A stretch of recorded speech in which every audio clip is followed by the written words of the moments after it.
Hello everyone, I'm excited to welcome you all to the 5th Annual Alberta Spore Patient-Oriented Research Institute. As with so many other things in 2020, we're doing things differently this year, meeting virtually rather than in person. But Drs. Marilyn Ebert, Dean Urich, Diane Alban and Kelly Buckris have put together an excellent virtual experience for you that will just be as rich and engaging as our previous in-person summer institutes. I encourage you to participate in the live presentation and networking meetup sessions we have for you each week. View the keynote videos, the session recordings, and other materials shared in the event app. Vote for the best poster and video abstract presentations, and take advantage of the many other opportunities and tools for virtual networking and interaction. The Virtual Institute will run over the next 6 weeks. We're kicking everything off today with an exciting live town hall led by CBC Radio's Dr. Brian Goldman, looking at storytelling and patient-oriented research. Thanks for joining us for the Virtual Institute, and thank you to CIHR and Alberta Innovates for sponsoring this initiative of the Alberta Spore Support Unit. Enjoy your experience.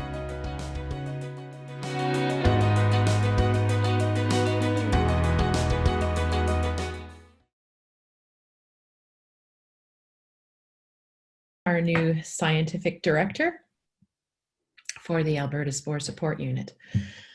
I'm Diane Alban, also with the Alberta Spore Support Unit, and I'm very excited to be launching the Virtual Institute with this first session. The Virtual Institute, I have to say, is the brainchild of Kelly Buckris, and she and Donna Presic have been working tirelessly to create this event. So thank you to you both. So this first session is the town hall, and it will be moderated by Dr. Brian Goldman. Many of you might know him already through his CBC radio show, White Coat, Black Art. And most recently, he's created a podcast called The Dose, which has been very helpful through the pandemic. He's also the author of several books, the most recent one being The Power of Kindness, Why Empathy is Essential in Everyday Life. Great read. And of course, he's also an ER physician. But before we start with this session about storytelling and the connections with between patient-oriented research and storytelling, with a great panel of panelists who will weigh in on this topic. Before we get going, just a few housekeeping words. We recommend that you select the speaker view, so that is on the top right-hand corner of your screen. So click speaker view, that's for the best viewing options. And because there are so many of us, we recommend that you turn off your video. So that's turn off your video, which is down at the bottom left-hand corner. Just click stop video. This will protect our privacy and also make the audio sound a little better for some reason I'm not sure of. But anyway, if you have any questions, we have the chat box just for you to ask questions, and if you have technical difficulties, that's where you can ask us as well. We do recommend, if you have any technical difficulties, the first thing to try to do if you're really having trouble is to log out and log back in again. It's the equivalent of turning your computer off and on again, and magically things happen. So do that, but if you still have trouble, just chat with us and we can try to help you out. So finally, before we begin, I'd like to acknowledge that even though we are virtual today, I do live in Treaty 6 territory, and we all, each of us, live in the traditional lands of First Nations, Inuit, and Métis. And I'd also like to add, in memory of Joyce Echaquan, may we all be treated with respect, compassion, and kindness whenever we're in the healthcare system. So over to you, Brian. And thank you, Diane, for that very sensitive and heartfelt introduction to our session today. As has already been said, I don't want to belabor the point, but we are living in very interesting times, very troubling times with COVID-19, but it's really a miracle of technology and hard work from Kelly and Diane and everybody else that we are able to meet together virtually today. And I will just say what I always say at the end of my show on White Coat Black Art: we are in this together as we deal with COVID-19, and we hope and pray for a rapid resolution, scientifically based, of course. It is a great pleasure to host and moderate this town hall today.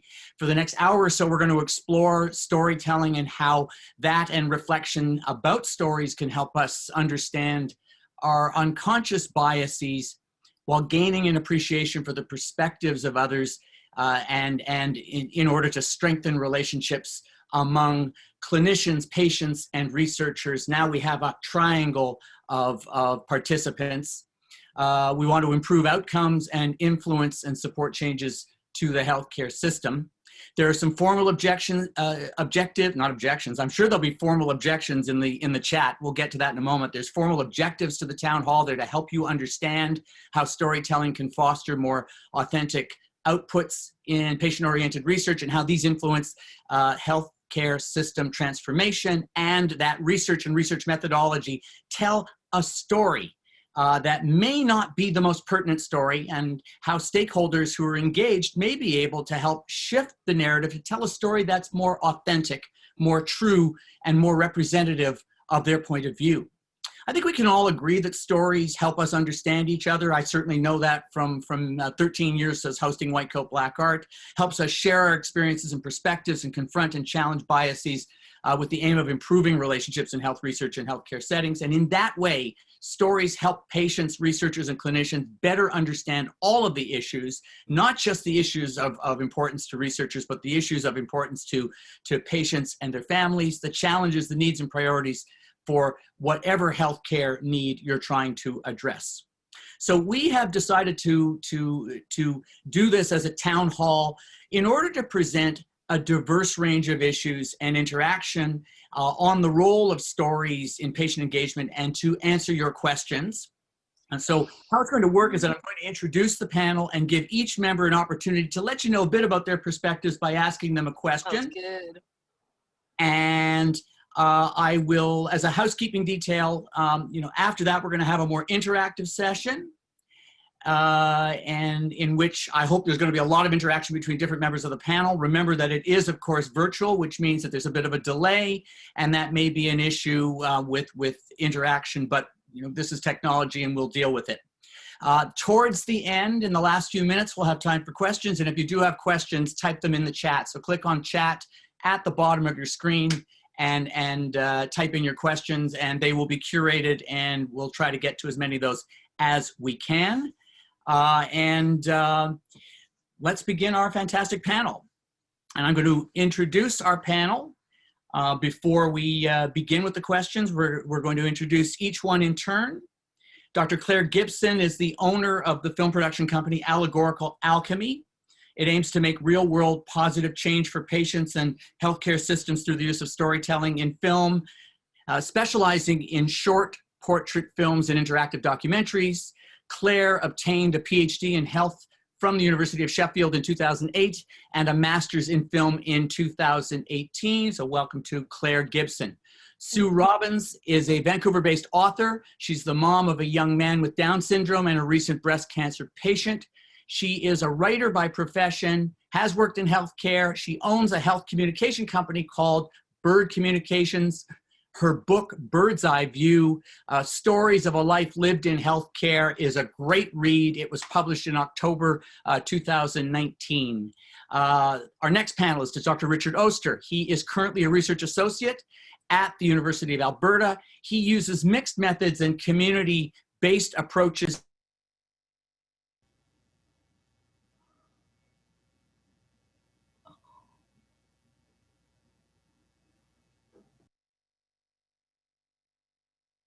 How did I unmute? How did I get back on mute? I guess I got muted. So you know what? Diane, how many of our panelists did everybody hear? We lost you at Richard at the end. Okay, great. Did you hear Richard's introduction? Yes, part of it. Excellent. Okay. So our final panelist is Dr. Michael Marshall. He's a psychiatrist with a special interest in transgender wellness. He leads the gender program at the University of Alberta and is the founder and medical director at the 2S LGBTQ+ Wellness Center. Dr. Marshall started this new innovative program to provide comprehensive multidisciplinary wraparound care to the transgender population. Welcome to all of you. And I'm so glad that you could be here today for our discussion and for our audience. So welcome to our panel. Now, I'm going to begin with Claire. So I'm going to give each member of the panel an opportunity to kind of give us a flavor of their point of view before we start the interactive session. And I'll start with Claire. You use film to tell stories from the point of view of patients and healthcare workers. So my question to you is, how do these stories impact health system change, Claire? Thanks, Brian. I didn't hear Richard's introduction, so when you get to Richard, I'd love to hear about him. So from my perspective, creating stories and films is all about having real world impact for me. I think probably most people on the phone call today who are engaged in patient-oriented research do so because they want to make real world impact at the end. But traditionally, a lot of the ways that we disseminate information from academia doesn't actually help get to that point. So presentation in papers or at conferences, kind of talking to the select in group rather than getting it to the people who can impact real world change. So that for me is really what storytelling is all about. As an independent filmmaker, unfortunately, I don't often get to know the scope of the impact, but I have some anecdotal evidence of impacts that we've had with films I've created recently. For example, we created 2 films around pharmacist-led treatment of UTI, and the aim which, for the patient film, was to let patients know what, in fact, they could go to their pharmacist for this treatment rather than going to a family doc or a walk-in centre. And someone actually contacted me who'd recently moved to a new area. They didn't have a family doc and they'd seen the film and were like, oh wow, now I can do this. This is great. So like, I'm not saying I can't extrapolate to a huge impact, but I know on an individual level, we're affecting real world change in the way we want to. So that is totally awesome.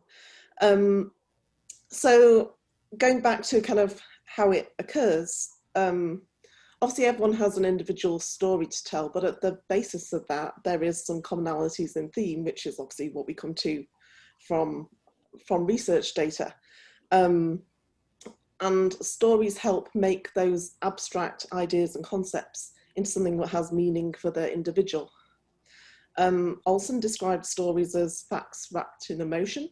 And when audiences connect on an emotional level, they're far more likely to remember it than when presented with data alone. They're less likely to argue a counterpoint. And if it's beyond a simple, you can now go to your pharmacist, something which is a more complex change in healthcare, when stories paired with a call to action, it can be a start of discussion point or for further action. So we're slowly influencing change. Claire, that is a fantastic introduction to your point of view.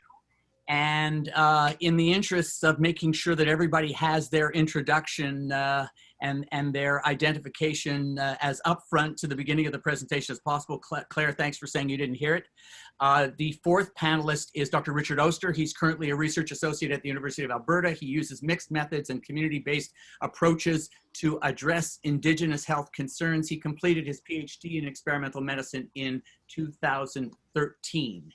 Our next panelist is Sue Robbins, and my first question to her, part of your story, Sue, is your journey from working in the healthcare system to becoming a patient and coming to believe that change stems from individual action. So my question to you is, what impact do you think you have made through telling your story of this journey? Thanks, Brian. I was thinking about the number of times I've told my story in various settings, and it's probably dozens and dozens of times, starting in pediatric healthcare, talking about my son who was born with Down syndrome 17 years ago, and then 3 years ago, I was diagnosed as a breast cancer patient. So I've started to talk about my story as a patient as well. And in fact, tomorrow there's a researcher from University of Ottawa that's calling me that wants to know how COVID has affected our family, living with a son who has an intellectual disability. So I have spoken to researchers a lot for their studies. And in fact, my whole book, Bird's Eye View, is a book of stories of patient and family stories, experiences in the healthcare system. And what impact I've had, I kind of sound a bit contrary, but I actually have no idea what impact I've had. Often when you speak, if you're standing behind a podium, you know, you can certainly get a sense from the audience about how your story has come across to them, but I normally don't get a lot of feedback about how change has actually been made in healthcare settings or the research world after I tell my story. And I can tell you a couple of years ago, I came to a bit of a brick wall thinking like, what is the point of doing all this anyways, if I don't see that there's actual impact? Sometimes I feel like it's talking into a black hole. And with researchers, I would say, you know, sometimes I get interviewed or I fill out a survey and I never hear back what happens with the research. So I think that feedback loop is often missing for storytellers. And so similar to Claire, I have some anecdotes that talk about, you know, this is kind of what keeps me going. I have a chapter called About Dr. Darwish in my book, which is a beautiful encounter with my son's pediatrician, Dr. Darwish, and how she spoke to us after Aaron was diagnosed with Down syndrome. And I had one pediatrician contact me on Twitter and say that she reads that particular story every time before she goes and talks to families to disclose a new diagnosis. So I thought that was a pretty good indicator that that story spoke to her and maybe made a difference in how she practiced medicine. And I'm very pleased my Bird's Eye View book has been picked up by a number of nursing professors, and they're using it to teach compassion to their students. So again, I don't have any research about it, but I've got a couple anecdotals. So yeah, I don't know for sure, Brian. That's my answer about how my stories have made a difference. Sue, thank you for that. Can I ask you a quick follow-up? How many people who do tell their stories, you know, patients, family members who tell their stories, actually tell their story with an objective in mind that's concrete? Like they know this is what I want to happen as a result of telling my story.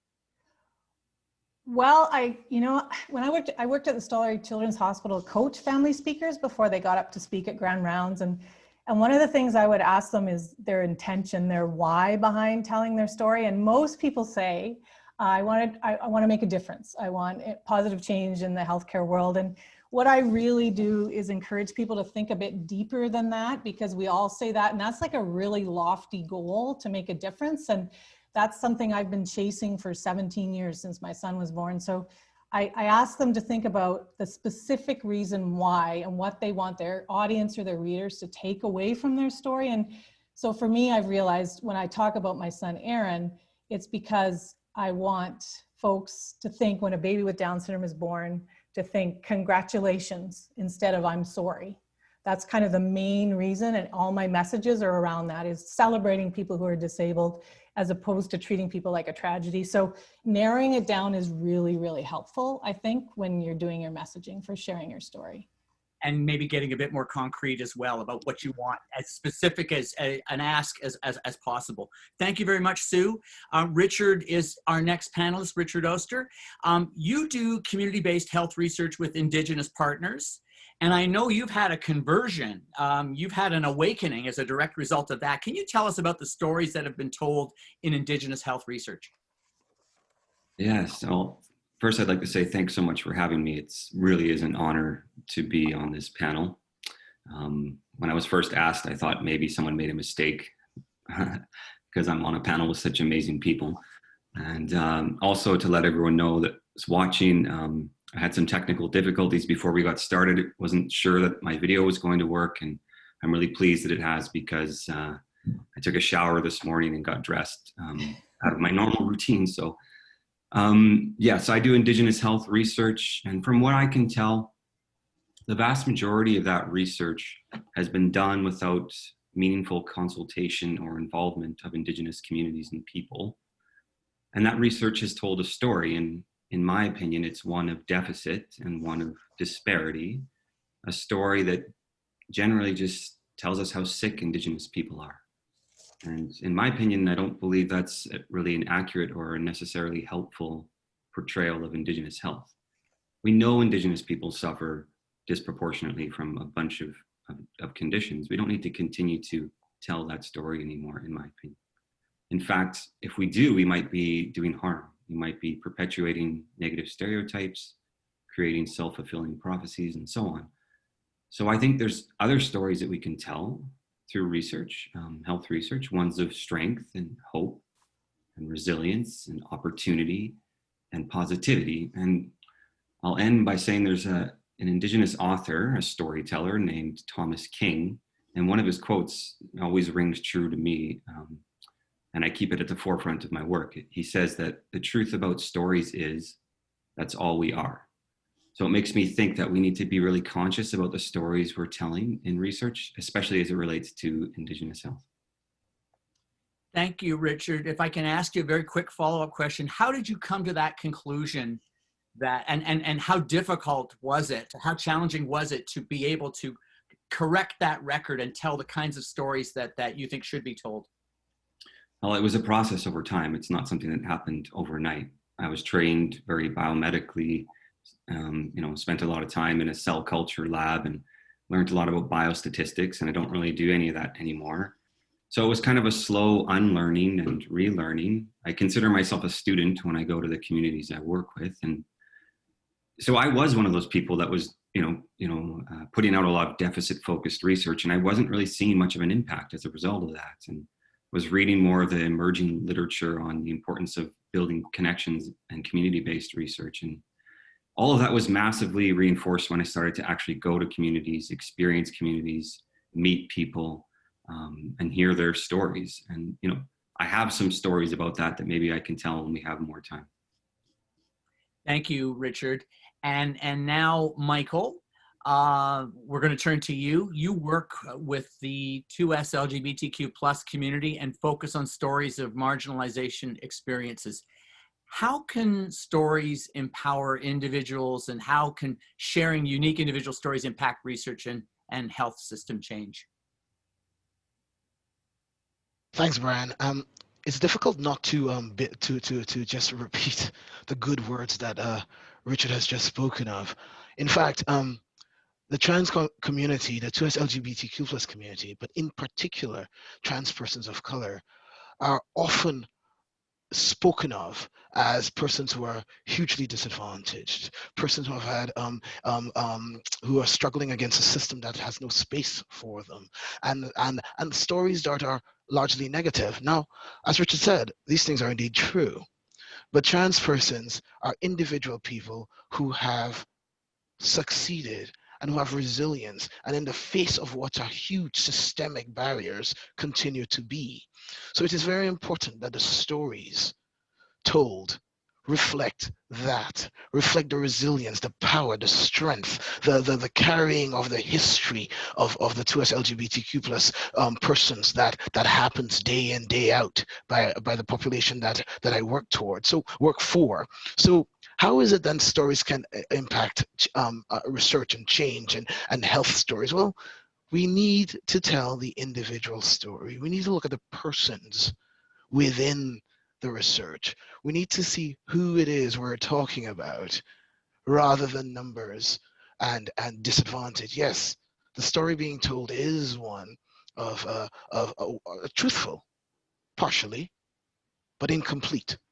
Because in all of that, we have persons, and I think that's when all of you have said very important things, and like Richard, I'm not quite sure what I'm doing here, because you are all great storytellers, and I'm a clinician who hears stories but doesn't necessarily do active research. But I feel that it's important that the voice of the community be elevated, not the voice of who is seeing what, because that has been the history. I see X and I say X. Instead, it should be the community says this, and this be the story. So I think it is, to answer the question, the hearing, the listening, and then the retelling of the accounts of individual persons will radically change how we do the research we do and the results we get. Thank you, Michael.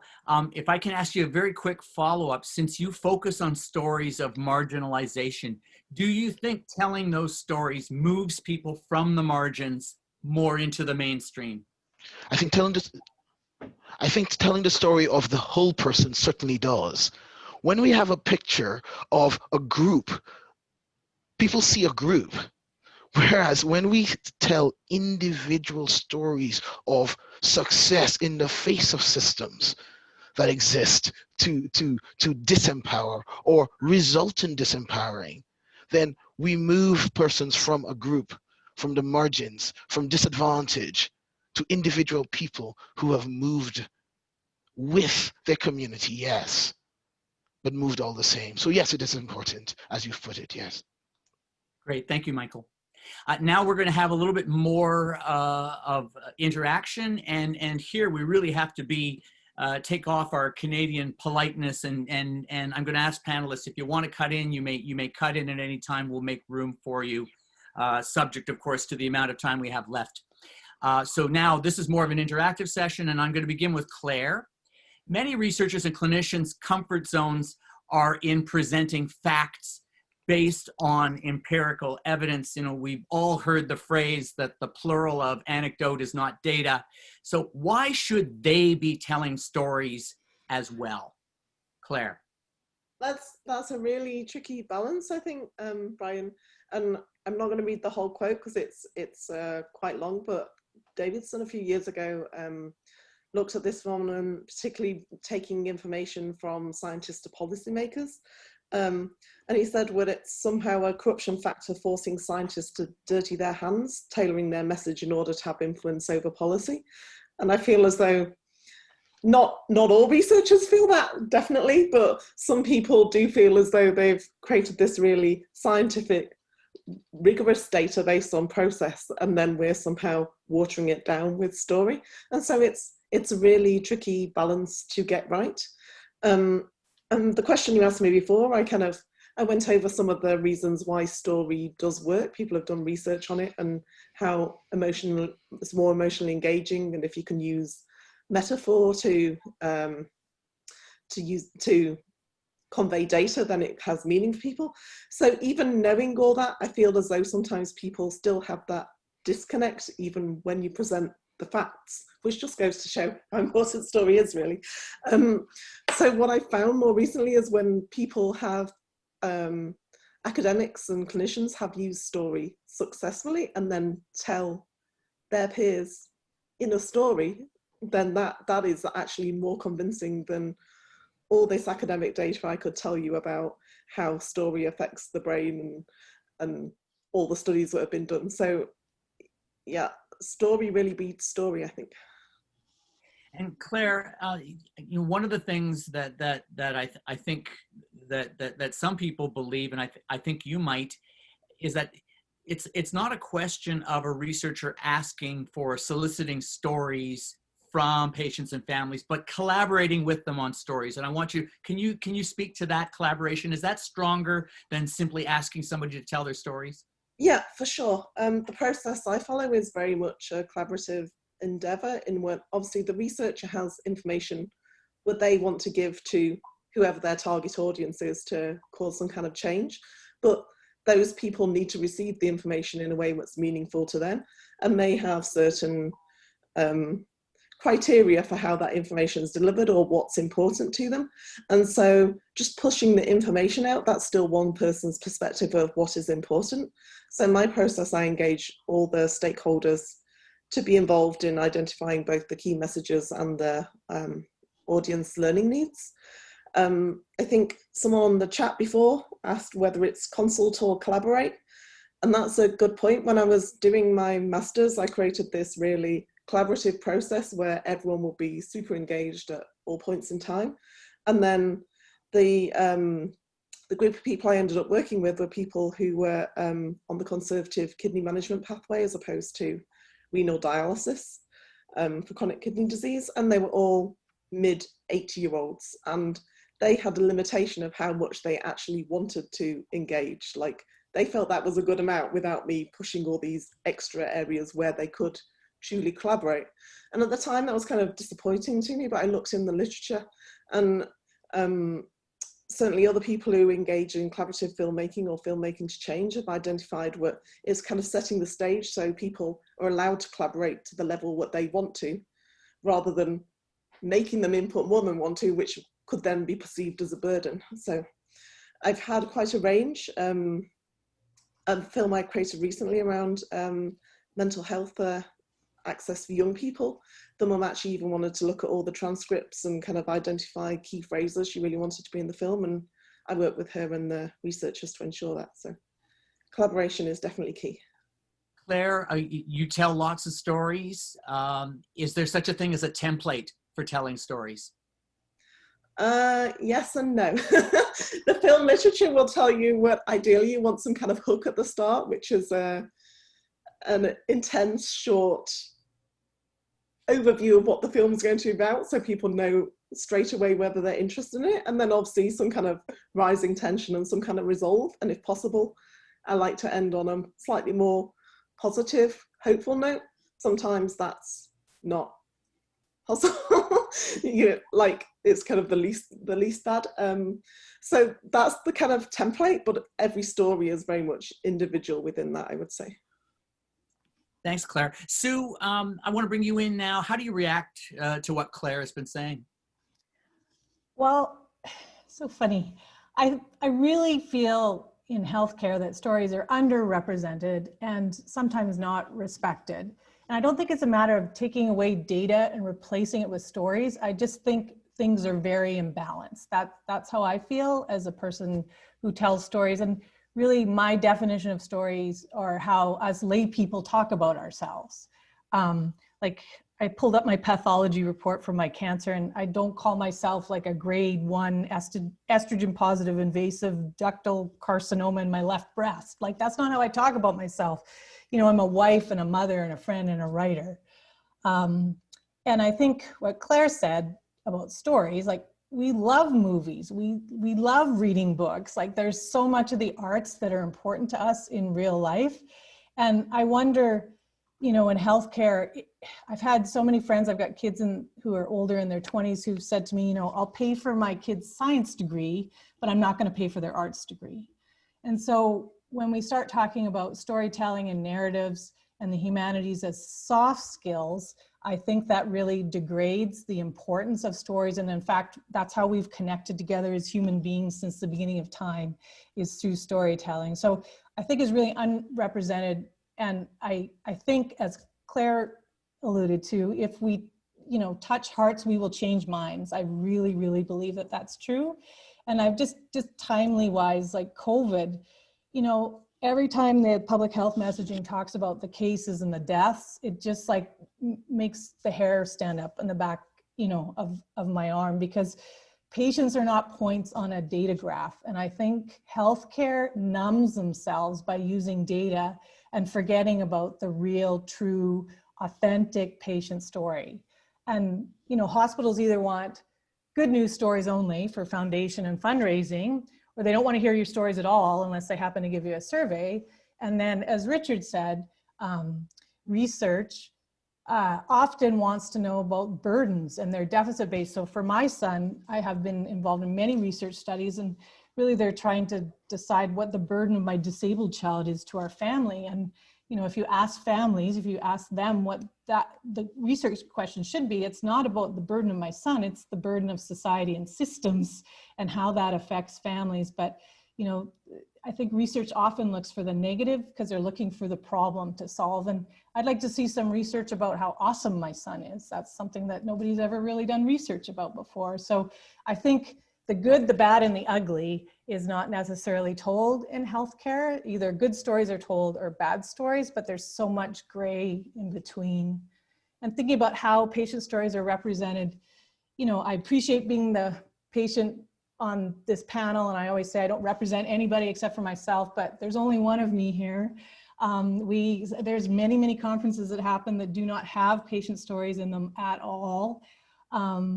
how often are patients invited to submit a story to an academic journal, right? Like there's so much that happens in research that we're left out of, I believe.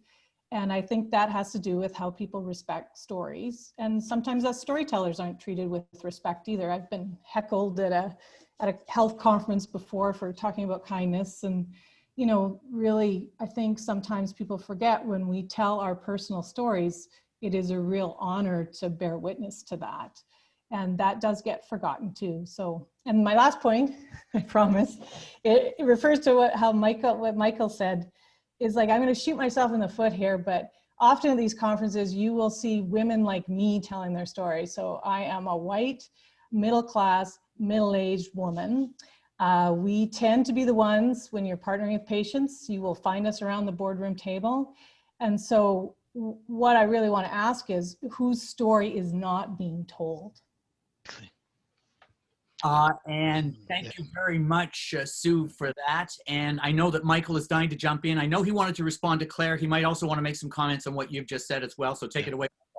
Thank you. I think an important point that both Claire and Sue have raised is the importance of the whole person. So Claire uses a form of filmmaking that is interactive and allows the story to evolve, and you see a person at the end of it, rather than snippets that have been not that snippets put together aren't a story, but you see it evolve as the person goes. And I think that's a remarkable way of telling a story. But I think it's correct what Sue said about the whole person and who are whole people. You are right. You are a whole person when you are invited, but who is not considered whole here? The BIPOC trans person is the least whole person involved in any data. They're the least seen. That community is the least talked about, and certainly not at the table. So the BIPOC trans person is a number in data, is an unhappy, mentally disordered, when in fact these are folk who again are whole people who have families and communities and thrive in spite and despite systems that are created without them in mind. Now, I think it's hugely, hugely important that we remember that in all of this, we too are patients, actually. And when we go up and we talk about our numbers, and we talk about, we too have stories that we are suppressing. And why is that? Why is it that the data we've created is more important than the stories that we are? Why are people not people? And they are patients and numbers, and N equals X in a data set. We need to rethink how we do research, rethink who's involved in it, rethink the power imbalances, rethink what it is we're trying to do. We're trying to tell stories, actually. That is what we're trying to do with data, because yeah, science moves us, it keeps us alive, it gets us from A to B, but the stories that we are keep us whole. Thank you, Michael. If I can ask you a follow-up question about that, because the disadvantages and the barriers that you have talked about so eloquently are real. How can you use stories? How do you think you can use stories, or how would you suggest that stories be used to try to present a fairer representation of gender diversity in research? I think there are two things, actually. The person, again, the sense of personhood that is lost in gender diversity research is perhaps necessary to separate the numbers from the people. And that's something that we as clinicians feel we must do. So we remove people. But I think by putting it back together, we could then look at what is it in this system that needs to be researched to make it better for the BIPOC trans person, for the QT BIPOC person, because it isn't the person who is at fault or has problems. These are people. It is the system. So were we to look at the person instead to drive data and gender diversity, talking about gender diversity, we would then be more willing to fix the systems that disadvantage the individuals, because then we're looking at the stories and what the stories are, rather than 67% of have depression. These aren't things that will change systems. What will change systems is a story of an 8-year-old who has been rejected and who has had disadvantage and has had waited years to get interventions, and who has had to deal with the societal structures. When we hear that story, it is only then we could look at the systems that make it better. Thanks, Michael. I want to bring Richard in at this point. Following up on what you were saying before, can you give some examples on how you've tried to tell a different story through your research with Indigenous communities?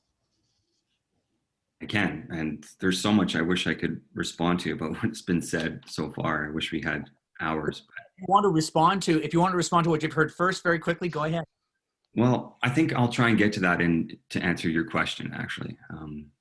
So in the work that I do, I spend a lot of time building hopefully authentic and trusting and intimate and personal relationships with community partners in the Indigenous communities I work with. For us, that's the foundation for a level, respectful place for their stories to be heard. So that takes a lot of time. I think it takes humility, like realizing that our point of view isn't necessarily the only point of view or the most accurate point of view. It requires giving up power, which something I found researchers aren't very used to. We're used to holding all that power. So getting used to those things. So once we have that relationship in place, and it can take years, it took years for me. From there, we're able to work in a good way to bring to life community-derived, community-led strategies to improve health and well-being. For us, we focus on pregnant women and their partners and fostering healthy pregnancies. So, it's not ivory tower research. It can't be Richard sitting at the university reading some papers and saying, wow, there's lots of diabetes in this community. I know what to do. I have to hear from the people in the community. They're the experts in their own context and in their own communities, and attempts to solve their problems without understanding it from their point of view, to me, is ludicrous and destined to fail. And I've seen that fail. So we work together on a level playing field, and I've used the term strengths-based research. That's where we work from. So instead of focusing on how sick people are, we can say, for instance, men are really important, or partners are really important in the pregnancy, right? They're usually the most important support for the pregnant person or woman. So in the communities I work in, there's a lot of really good dads that are doing great and are really involved. So let's hear their story. Why are they able to be good, supportive fathers, rather than focusing on the men that are struggling? So then we can learn what was in place for them to be able to be supportive partners, and then try and put that in place for others that may not have it. Thanks, Richard. I have a question for Claire. I can recall a time, old enough certainly to recall a time when a patient story in a research article usually meant a patient vignette in an indented paragraph at the top of the paper. This is the 21st century. You're a filmmaker. What tools for high impact storytelling are at your disposal today? I think it's important to recognize where at the time the vignettes at the start of the paper were pushing the boundaries. So that's what we did in Clark in like 2010. That's not that long ago. But I think now as a society, the way we consume media in general has changed quite a lot. And so academics still read articles. Obviously, that's a large part of their job. But for the rest of the society, people do read for pleasure, but the way we get news and everything else is visually. And so not doing that in academia and health research and knowledge translation seems wrong to me, somewhat. So I feel that film is one way to go. There are others, obviously, like I know you're a podcaster, and it's about meeting however people want to receive the information. So for the stories I'm telling, I feel like the short films I create are good, but for a younger generation, maybe that's TikTok, maybe that's Instagram. Like things are constantly evolving, and I think academia needs to keep moving forwards with how they tell stories to get to the people they want to affect change. Sue, you have a strong presence on Twitter, Oh. as do many patient advocates. And I want to ask you what role you think healthcare social media can play in promoting or detracting from the use of patient stories in clinical research. Oh, yeah, that's a good one. I have a love-hate relationship with Twitter. I'm off of it and on it at different times, depending on my trolls.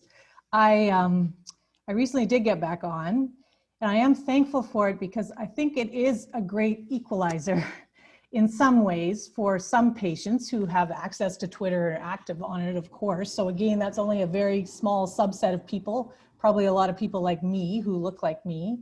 But what I think is, what I've heard from physicians who follow me is that they learn a lot about the patient experience by following patients, and they're getting information and our stories in a way that they would never get through the healthcare system, through the hospital, because they're hearing it from us directly. And I just wanted to jump onto something that Claire said, and I think sometimes we don't allow people to tell their stories themselves. And I know like people love Dr. Oliver Sacks and his work, but the fact is he told patient stories. He took those stories and made them his own. He didn't hand the microphone to patients. And I think hearing directly from patients is really, really important. As Michael said, the individual story comes out that way, but we need to think bigger beyond standing behind a podium, because there's only so many people that are comfortable doing that, that want to do that, that have childcare to show up for a conference, right? And so you'll never get diversity if all you think about stories as someone who can write one or stand behind a podium, but thinking about storytelling in healthcare as art or music or photographs, right? Like what are the other ways that patients can tell their stories beyond the standing behind the podium? I think that's a great way, if you think outside that and blow it up, that patients can tell more of their stories and not limit themselves by folks who can sit in a boardroom or are comfortable with public speaking. Thanks, Sue. I have a question for Dr. Marshall. Dr. Marshall makes an excellent observation about the intersectionalities among patients and researchers. Perhaps this awareness could provide a sustainable foundation for all patient-oriented research. What do you think, Dr. Marshall? What do you think, Michael? I think intersectionality, when that word was coined in 1989 by Kimberly Crenshaw, there was this question about what could this be, and when it became a word in the dictionary, there was a large furor that such a weighted word could get into the dictionary. But intersectionality is important. Again, we come back to the whole person. The layered self and its multiple interactions inform every aspect of every interaction. And I think all patient-oriented research has to be borne in mind.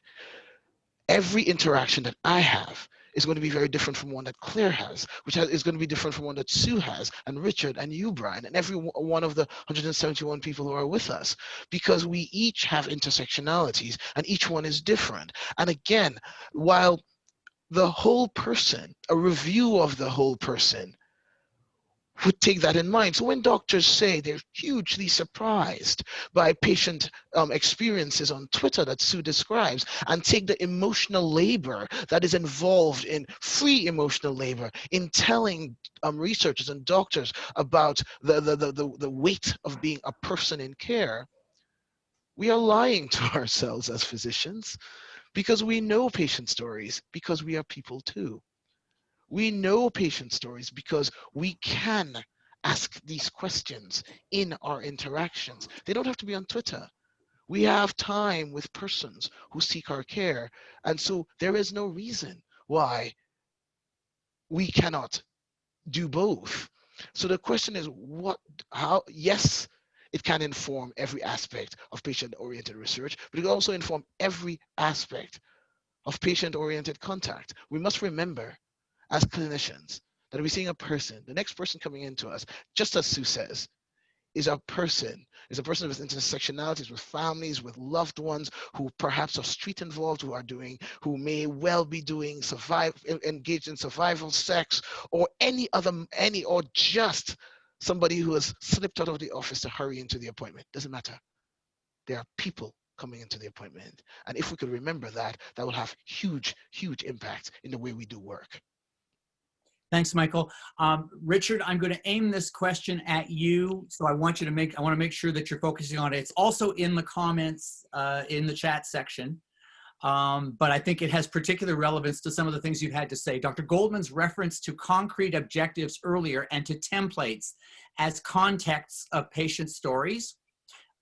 Researchers largely start their work with some predetermined assumptions, theories, with a question mark, about both. My question is, what happens when diverse stories identify anomalies in those assumptions? Richard, I think that's something that you can speak to. Well, I've tried really hard to go in without any assumptions. I tried to just leave everything at the door so I don't run into that sort of situation. It's really important for me to do that because I think a lot of the stories I was told growing up as a white Canadian kid in this country about Indigenous people were really, really inaccurate. They were stories that perhaps our government wanted us to hear, and the true stories were being hidden from us. And that's led to obviously a lot of ignorance and discrimination and stereotypes and racism. So when I was ready to embark on a community-based research with communities, I tried to leave all of that at the door when I came in, and just, like I said, consider myself a student. Just because I have a PhD doesn't mean I'm an expert. I could never be an expert in Indigenous health. The elders and the community members are the experts. So that was the way I deal with that, is just going in as a student. And I still feel that way every time I go to the community, I learn something new. Thanks, Richard. There's a thread in some of the chat questions that I want to pick up on. And that is, should researchers tell their stories? Should health professionals tell their stories? And I guess that's a great open-ended question to ask, but the follow-up question would be, how do we prevent researchers from who tell their stories from having a greater currency than a patient who's telling their story? So for instance, a patient and a researcher might both have that horrible condition, glioblastoma multiforme, GBM. Would the public, would the readers, or would the purveyors of research, the people who fund research, would they be more impressed by a researcher who talks about their own story of having GBM? Would that have greater weight and currency than a patient telling their stories? And how can we prevent that from happening? And I don't know who wants to pick up on that. I could talk about that, Brian, just being a mom who wrote a book of stories about healthcare and knowing how many times I've been dismissed as writing a mom book, right? Like but I'm not a physician. I've got my BA in English. And I think if I was a physician, my book would have gotten higher recognition than it has, because I am just a patient and just a mom and just a woman. And I hope I'm not saying that too bitterly. I just think that is the reality. And certainly in the patient world, certain patients get picked over other patients to tell their stories, right? Like if you're eloquent, you get picked, if you tell your story in a certain way. But I just want to go back to what Richard said. And when he said about leaving his biases at the door, and what he had realized when he went to school and learning about Indigenous people, I think all researchers and clinicians need to understand their own personal stories about why they went into healthcare. And that's when you understand your own values, what's important to you, so that you don't bring those biases into your research. So I think understanding your own individual story is important. It's kind of two different things. But yes, I would say if a physician wrote a book that I wrote, it would have a different standing, I think, in the world than if only a patient or only a mom or only a woman wrote the story. So, there is a real pecking order that way. And if we say everybody's stories matter, that's the name of this panel, then everybody's story should matter, including not only mine, because I've worked in healthcare and I know how to speak to healthcare professionals. And that also leads into, you know, being more creative and asking people to tell their stories in different ways, right? Like I said, through arts or photographs, like there's lots and lots of different ways to do it. It's interesting you say that, Sue, because the good point that I think the main point that I was trying to make, and you said it very eloquently, is not necessarily researchers telling their stories, but researchers knowing their stories. Yeah. So having knowing is the biggest thrust necessary to leave behind one's biases and then come with a little bit more honesty. So why is it I entered psychiatry, for instance? Why not something else? Why not neurosurgery? Or even, what are my biases? Me as a Black immigrant male, what are my biases compared to anybody else? And why do I ask the questions that I ask? So yes, knowing one's story. And it's important too about the different ways in which research or stories are told, rather. Because you mentioned a very important point here. Had you been just a dad, your book would have been different too. What we need now is a weaving in of patients aren't patients and researchers are researchers. We are people looking to answer questions, and there should be an intermingling and a weaving of these stories, like Richard describes, a sort of understanding of the group we're talking about and being part of it, so that when your book is written, it is weaved in with clinicians and your stories, and it isn't a separation of just a mum book. It is everybody telling the story. Yeah, what Michael just said feeds into what I was thinking. In many cases, academics or researchers or professionals, as I'm terming here, everyone's a professional, but people either side on the patient or the clinician or academic side. Many academics are scared to tell their story because it makes them appear to have a vulnerability, whereas it's expected that people who are wearing the patient hat have that vulnerability and share. Yes. And it's something I struggle with as an individual. Like, I have a chronic condition, but when I go out to be a filmmaker, I'm not telling people that because that's the role we're playing at the time. But we need to, like Michael says, kind of blur those lines a lot more, so we're not just one thing and we're all just people at the end of the day. Claire, that's a great ending note. I'm sorry to tell you that we're out of time. I'm so sorry about that. Just getting really warmed up, but this is great. Claire Gibson, owner of the film production company Allegorical Alchemy. Richard Oster is a research associate with the University of Alberta. Dr. Michael Marshall is a psychiatrist with a special interest in transgender wellness. And Sue Robbins is mom to a young man with Down syndrome and recent breast cancer patient and the author of a great book. And I'll turn it over to Diane Oban to wrap up. Well, thank you so much, Brian, and to all our panelists. I think that could have been much longer, but and thank you everyone for staying with us. And just a reminder to go to the Whova app to select your sessions for next week. And also reiterate that there are 2 keynote presentations that are pre-recorded that you have access to by Dr. Brian Goldman and Sue Bird. Very, very moving presentations. And we're getting a lot of good feedback from our participants now. Thank you so much, and we'll see you next week. Thank you. Thank you. Thank you. Thanks to everybody. It was a great, great discussion.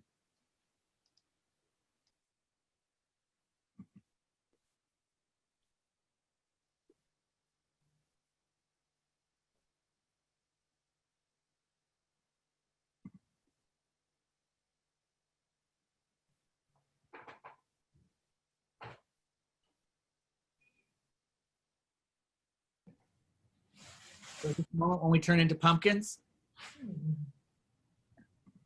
Can we get a copy of the chat? Is that possible? We're talking about feedback, right? Like, it's interesting to see what people said.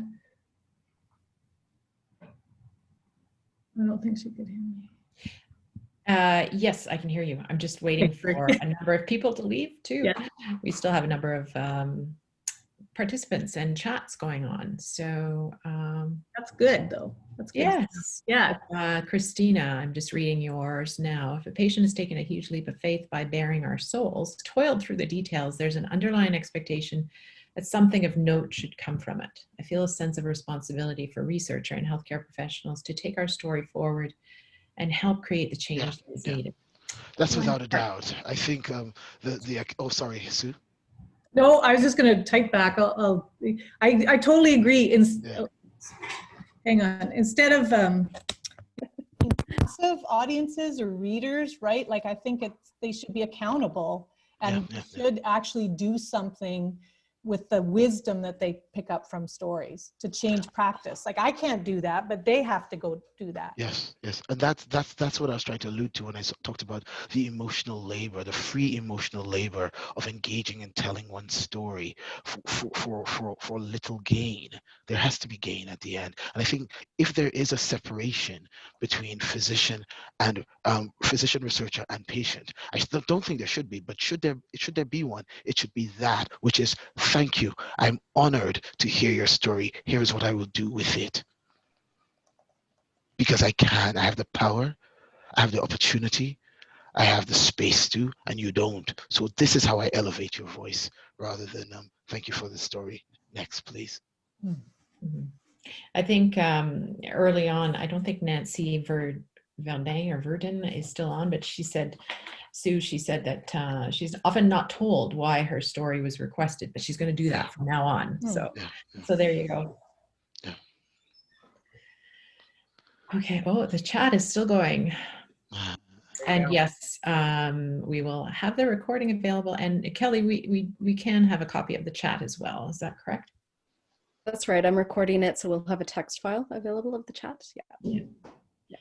Yeah, there are quite a few. I love all the back channeling that goes on in the chat. Yeah. The ripple effect. So We still got people going. I think that's a great testament. You want more? To how interested everyone is in the That's session. a standing ovation. That's funny.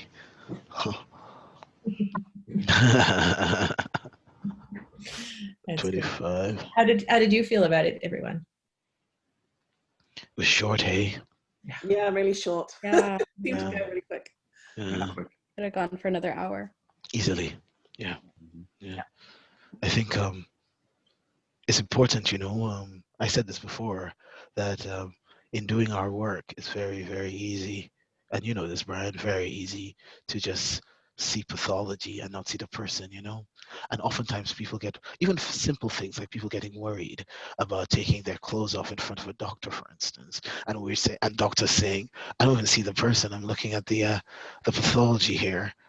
The way in which we train should be changed to reflect seeing a person rather than pathology, It's like when I speak to med students or nursing students, health faculty students, that's my biggest hope, right? Like that we say something that clicks in their head. Like, I always talk about knocking on the door and introducing yourself and describing what you're going to do and slowing down when you go in. Like I teach this little acronym, and I always think if they can remember that one thing, right, that helps remind them that the person is human. Yeah. And it's good to talk about them too, like to say, before you walk into a clinic room, close your eyes and take a breath for yourself so that you're centered and you're fully there for the patient. And so I think it goes both ways, right? Because our relationships are mutual with health professionals.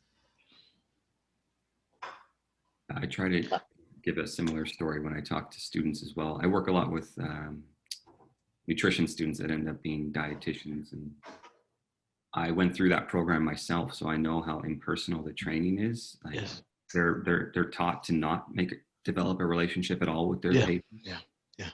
And the ones that I've seen that have been most successful in the communities I work with are the ones that throw that handbook kind of out the window and do develop authentic relationships with their patients and allow themselves to be vulnerable as well. I think even researchers need to learn how to be vulnerable with the people they're working with too. Well, It's interesting. Yeah, sorry. It's interesting you say that, because as a psychiatrist, my job is to be a mirror. I trained in Europe where my job is to not be involved at all on a personal level, but to mirror and so the way in which I do things now would be would not certainly pass me exams 20 years ago, but but the people we see give us so much, and we should do better, really. We really should, especially when we talk about communication in the UK, for instance. Communication is a huge part of training as physicians. In fact, it's scoffed at nowadays because they do so much. The talk is that you do so much communication, you barely do any medicine. But you know what? We could look up the medicine. You can't look up the communication after you spoiled it. They call it soft stuff, but it's actually the hardest. It's the biggest hardest stuff. Yeah. I just think that's the huge challenge. Like, obviously, I'm not a medic or any kind of health professional, but so many people want to go into medicine, and the way where people are interviewed and selected is based upon their academic skills, but really it should be so much more about their interpersonal skills, but that's so hard to assess in like a interview process. It's interesting. I think people who are book smart and very focused on the pathology and not necessarily. So they just look at the data, the numbers, right? They don't ask for people's stories right at the very beginning. When you think of who goes into medicine, really, I mean no physician, any disrespect, but who goes into medicine? The quiet, bookish, not very, the person. This is a large generalization, but it's Claire is right. It's the person focused. You don't fit that with that at all, never. I'm sorry. You don't fit with that at all. But is the person focused on a task? Who becomes a surgeon? But so we come in with our skills that get the job done. Yes, and that is important. But in 2020, there's more to it now. And that is the skill to get the job done. It's there already. We can nurture that, yes. We need to now nurture the other part, which is the communication and the engagement and the seeing of people.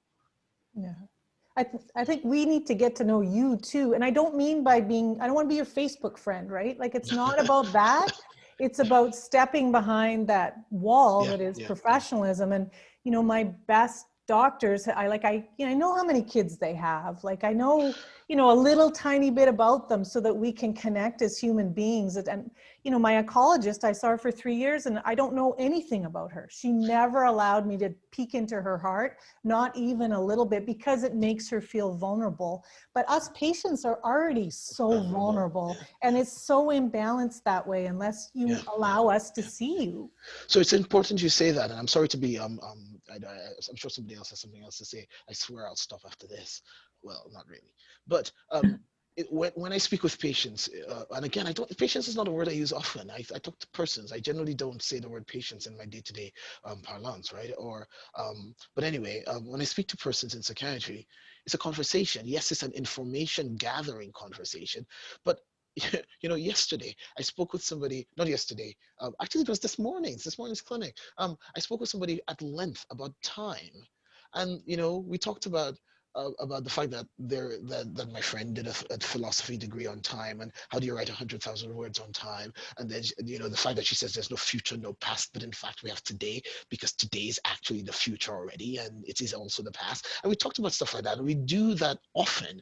Now, this person does not know how many kids I have, doesn't know where I live, but they know a little bit about me. We talked about Arsenal Football Club, for instance, and good gosh, the fact that I'm wasting my life away supporting Arsenal. But still, so there are ways in which we can be human without being exposed, because, psychiatry is a risky business, but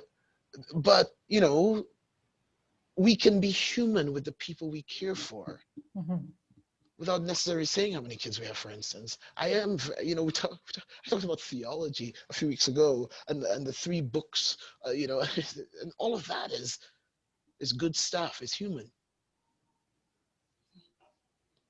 Not that saying how many kids you have is a bad thing, of course. I'm just saying that there are ways when people are worried about being exposed, you can still be human and not necessarily be the exposed that people are often worried about. Yeah, in my talk, I talked about this idea about see you, know you, like you, trust you. And, you know, first you see someone, that's how you build a relationship, but then you have to get to know them a little bit. And unless you know them, you're not going to know if you like them or not. And you'll never get to the point of trust unless that you know them. And the only way you can know each other is through connection. Yeah. And no, it doesn't have to be number of kids. I said that because that's how I would normally connect. I was thinking about my female GP, my family doctors, right? But you know, anything, like I remember my son once wearing an Oilers t-shirt, the Edmonton people like this, in Vancouver, and he went and talked to a bunch of med students. My son with Down syndrome. And afterwards, a couple of med students came up to him and said, hey, are you an Oilers fan? You know, and they were fist bumping him and stuff. And I could tell they were really trying to connect with him, right? Like they didn't need to know, they didn't say a bunch of stuff about their lives or anything, but exactly. just even commenting on his t-shirt, something as simple as that, talking about the weather, like it doesn't need to be very much, right, to create these connections. Mind you, he, you know, as an Oilers fan, not Well, everyone's perfect. So. Yes. So everyone, this is we can keep going. I'm happy to just keep listening. I don't know if we're imposing on any of you. Yeah, I do have to do rounds, I suppose. Yeah. This was great. Thank you, Thank you for everyone. having me. Thank you. Thank you, everyone. Thanks so much. To some of And you for in staying on.